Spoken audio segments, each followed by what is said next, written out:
महत्वाची समजून घेणं गरजेचं आहे की याच्यामध्ये केंद्र आणि परीख असा एक पट उभा केला जातो.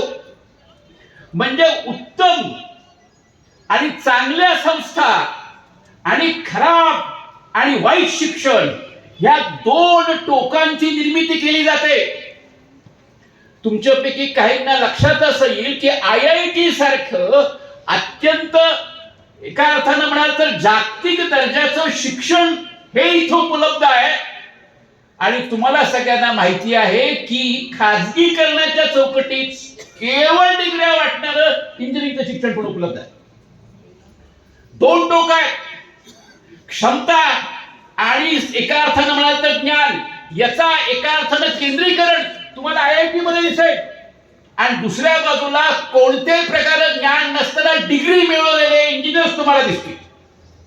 असा एका अर्थानं म्हणाल तर केंद्र आणि परीख असा एक संबंध दिसतो.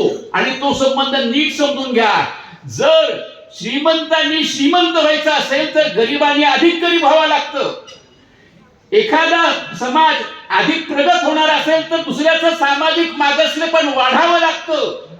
भांडवली विकास हा विषम आहे आणि या विषम विकासामध्ये तुम्हाला जे शोषित अंकित आहेत, जे शूद्रातील शूद्र आहेत, ते अधिकात अधिक एका अर्थानं म्हणाल तर विपन्नावस्थेमध्ये आणि शिक्षण विहीन अवस्थेमध्ये ढकलले जाणार आहेत.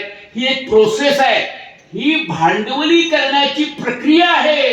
आणि त्याच्यामध्ये सगळ्यात महत्वाची गोष्ट घडते आहे ते म्हणजे एक शब्द आहे रिडंडंट पॉप्युलेशन, बेदखल प्रजा.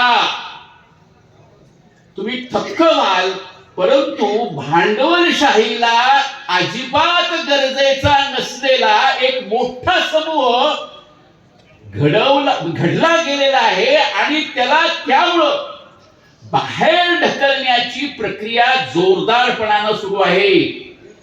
आदिवासी समूह, दलित समूह, ओबीसी समूह, स्त्रिया, शेतकरी समूह हे रिडंडंट पॉप्युलेशन झालेले उत्पादनाच्या क्षेत्रामध्ये तुम्हाला वाव सुद्धा मिळत नाही आणि म्हणून बेरोजगारी अत्युच्च आहे.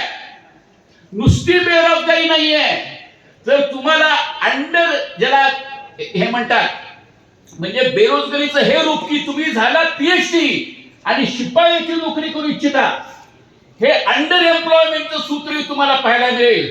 ह्या सर्व प्रक्रिया ज्या आहेत ते प्रामुख्यानं रिडंडंट पॉप्युलेशन म्हणजे बेदखल प्रजा निर्माण करण्याचं आहे.